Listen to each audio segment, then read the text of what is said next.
Welcome to Tenor Tech, where I solve the problems you didn't even know you had. You start by making sure your device is updated and unlocked. This avoids layout glitches. Now press and hold an app icon until everything jiggles, because jiggle mode is the editing state that lets you move, stack, or remove items. Once it wiggles, you can press an app to drag or tap the plus button to add widgets. Make sure to use the cancel or done buttons to exit so changes commit properly. This prevents partial layouts that look cluttered. Once icons are jiggling, drag an app where you want it. Moving an icon to the screen edge flips pages, which helps you reorganize by category.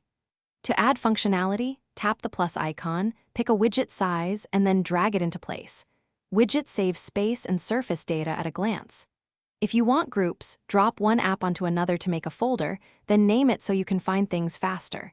This reduces visual clutter and speeds access.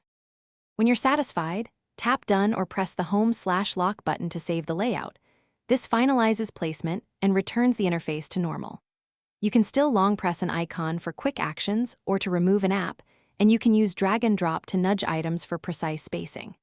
If icons freeze or moves don't stick, restart the device or update apps, and as a last resort, reset the home screen layout in settings.